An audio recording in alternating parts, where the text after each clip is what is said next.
ऐसे केसेस मेरे सामने आया जब 2014 के बाद में आया ना, किसी को पेंशन 7 रुपये मिल रहे, किसी को 25 रुपये, किसी को।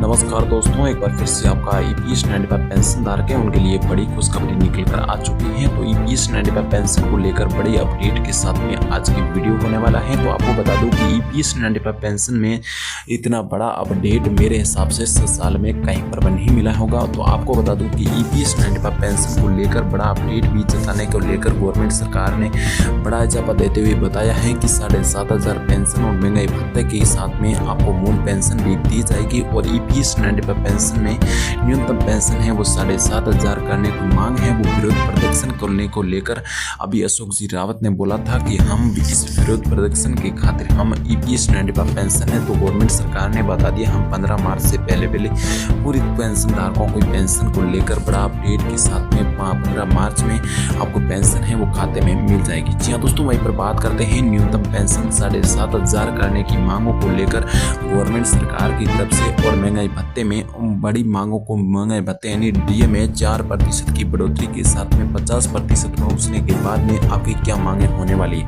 जी हाँ दोस्तों, वहीं पर बात करते हैं कि ईपीएस 95 पेंशन को लेकर ईपीएफओ की तरफ से बड़ी अपडेट के साथ में आपके इस वीडियो में अपने बने रहेंगे। तो आप इस वीडियो को आप भी इस वीडियो में सुनकर ही पता कर सकेंगे कि ईपीएस 95 में क्या बदलाव होने वाला है। जी हाँ दोस्तों, वहीं पर बात करते हैं कि ईपीएस 95 पेंशन है उनको लेकर बड़ा अपडेट भी जताया जा रहा है कि न्यूनतम पेंशन है वो 7,500 करने की मांगे हैं वो स्वीकार होनी चाहिए।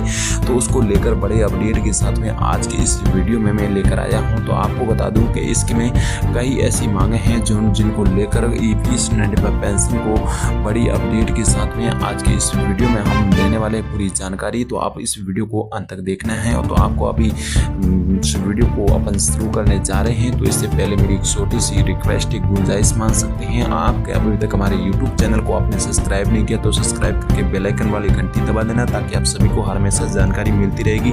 और आपको बता दूं कि आपने अभी तक हमारे वीडियो को लाइक नहीं किया तो लाइक करके दोस्तों के साथ में सेंड कर देना। और आपके बता दूं कि इसके अलावा पेंशन कोर्स में आपको जितने भी पेंशन धारक हैं वीडियो को लाइक करने में बड़े कंजूसी करते हैं मेरे हिसाब से। तो इसकी आप बड़ी कंजूसी न करके आपको वीडियो को लाइक कर देना है और वीडियो को अच्छा लगे तो अच्छे से कमेंट कर देना है। जी हाँ दोस्तों, वहीं पर बात करते हैं इसके अलावा पेंशन कोर्स में सरकार भी 1.16% का योगदान करती है। और रावत का दावा है कि 30 साल काम करने और ईपीएस आधारित पेंशन मद में निरंतर योगदान करने के बाद में भी कर्मचारियों की मासिक पेंशन है वो भी नहीं मिल पा रही है और निरंतर रूप से और कम राशि मिल रही है। और मासिक की सैलरी है वो भी नहीं मिल पा रही है योगदान के रूप में। तो जिसमें कर्मचारी और उनके परिजन का गुजर और बचन करना होता बेहद ही कठिन हो जाता है। जी हाँ दोस्तों, बयान का कहना है कि केंद्र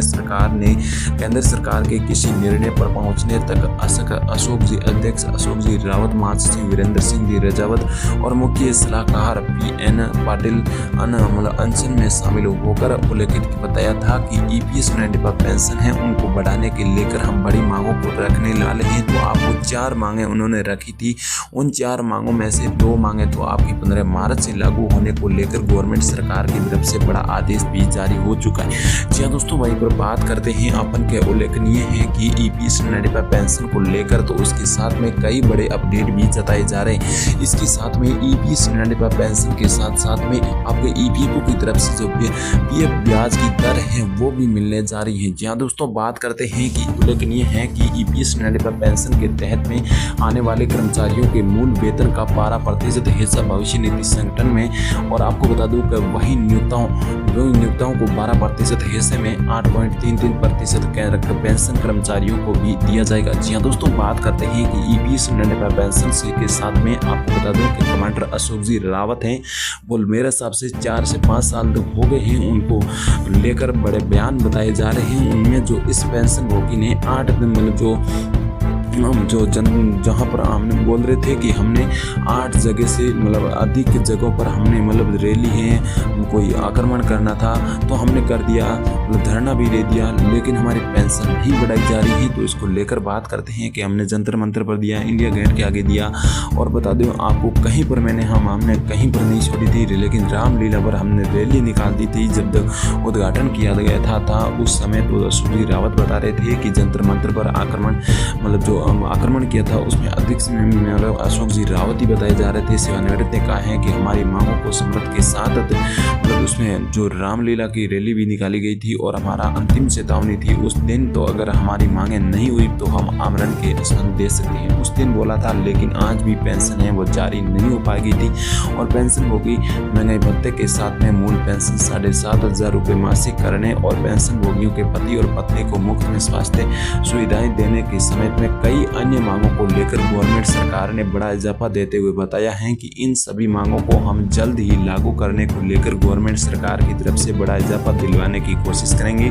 उस तरफ से मोदी मतलब अशोक जी कमांडर रावत बताते हैं कि मोदी जी से हम 2 बार मिल चुके हैं, लेकिन अभी तक हमारा कोई भी फैसला नहीं जारी होने वाला था। लेकिन मोदी जी ने बोला था कि हम सभी पेंशन भोगियों को पेंशन देने में मंजूर कर देंगे। जी हाँ दोस्तों, वहीं पर बात करते हैं कि न्यूनतम पेंशन है वो 1,000 रुपये दिया जा रहा है। 1,000 में सभी पेंशन भोगियों को खाना पैसा मतलब खाना है, 2 टाइम का खाना नहीं बन पाता है, तो इसी के लिए 1 महीना भर कैसे निकाल सकता है। वहीं पर बात करते हैं कि EPS 95 पेंशन को लेकर बड़ा इजाफा के साथ में आपको बता दूं कि इसके साथ साथ में कई अन्य जानकारी आपको यहाँ पर देखने को मिलेगी इस वीडियो पर। तो आपको बता दूं कि EPS 95 पेंशन है वो राष्ट्रीय संघर्ष समिति NSE ने मतलब जो बुधवार गया था उसको अपनी मांगों को स्वीकार बताया था। उसमें उनकी मांगों को बताया जा रहा था कि हम CBT की मीटिंग में पूरी जानकारी आपको दे देंगे फिर से।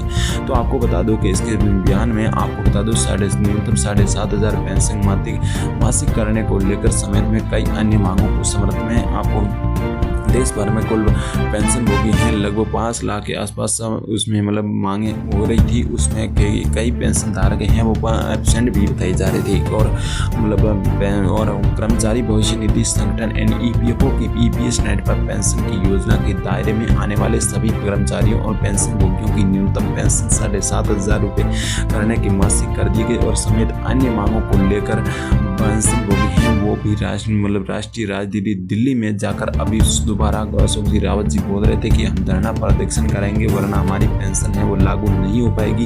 आपको बता दूं कि EPS 95 पेंशन है वो न्यूनतम पेंशन 7,500 करने की मांग और हमारे DA है वो मतलब 4% की बढ़ोतरी के साथ में 50% पहुंचेगा। तो 7वां पे कमीशन के अनुसार में फिर से उनको मतलब 0 कर दिया जाएगा और बाद में हमारी और मांगे बढ़नी शुरू हो जाएगी कि हमारा मतलब DA है वो लागू कर दिया जाए।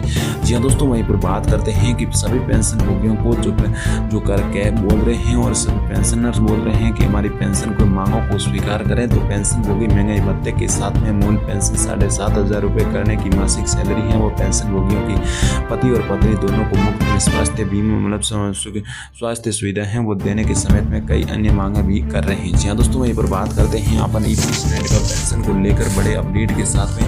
तो उसके साथ में कई अन्य अपडेट भी जताए जा रहे हैं कि EPS 95 पेंशन के साथ में हम मतलब चिकित्सा सुविधा भी लेना चाहते हैं और उनके साथ में उनको मतलब 7,500 पेंशन भी दी जानी चाहिए, क्योंकि 1,000 रुपये में हमारी पेंशन का 2 टाइम का खाना नहीं बन पाता है। तो EPS 95 पेंशन दर है वो मतलब उनका परिवार कैसा चला सकते हैं। जी हाँ दोस्तों, बात करते हैं कि EPS पेंशन धारकों के लिए एक बड़ी खुशखबरी है कि 15 मार्च को उनकी पेंशन है वो लागू होने जा रही है और 7,500 करने की मांगे थी वो भी स्वीकार होने वाली हैं जल्दी। आपको बता दूं कि इसके साथ में आपके DA हैं वो 4% बढ़ते ही आपका प्रतिशत फिर से आपको पहुंचना पड़ेगा 0 पर। आपको 0 पर 7वां पे कमीशन के साथ में 0 पर पहुंचना पड़ेगा और 0 पहुंचने के बाद में EPS 95 पेंशन को लेकर बड़े अपडेट के साथ में बता दूं कि EPS पेंशन धारक हैं उनको मतलब एक बार फिर से 0 पहुंचने के बाद में DA फिर से 50 पहुंचेगा। लेकिन एक और मांग थी कि उनका 8वां पे कमीशन हमें लागू करने को लेकर 10 साल हो चुके हैं, लेकिन अभी तक हमारा कोई भी मतलब मांगे नहीं पूरी हुई है कि हमारे 10 साल हो गया है। तो हमारे 10 साल में EPS 95 पेंशन है वो भी मतलब 7वां पे कमीशन से नहीं मिल पा रही है तो हमारा 8वां पे कमीशन है वो लागू कर दिया जाए, ताकि हम ईपीएस 95 पेंशन के साथ साथ में कई अन्य मांगों को भी लाभ उठा सके। और ईपीएस 95 पेंशन के साथ में अन्य मांगे कौन कौन सी हैं वो भी बताऊंगा कि ईपीएस 95 पेंशन को लेकर बड़े अपडेट के साथ में आज के वीडियो में। आपको ये वीडियो कैसा लगा? अगर ये वीडियो अच्छा लगा तो वीडियो को लाइक कर देना और चैनल को सब्सक्राइब नहीं किया तो सब्सक्राइब कर देना और बेल आइकन वाली घंटी को प्रेस कर देना, ताकि आप सभी को हर हमेशा ऐसी जानकारी देता रहता हूँ हर हमेशा, तो आपको नोटिफिकेशन सबसे पहले पहुंचे। तो आप सभी को ईपीएस 95 पेंशन धारकों को बड़ी खुशखबरी थी, इसलिए मैंने आपको साथ में शेयर कर रहा हूँ। तो आपको आज की वीडियो में इतना ही और अगले वीडियो के माध्यम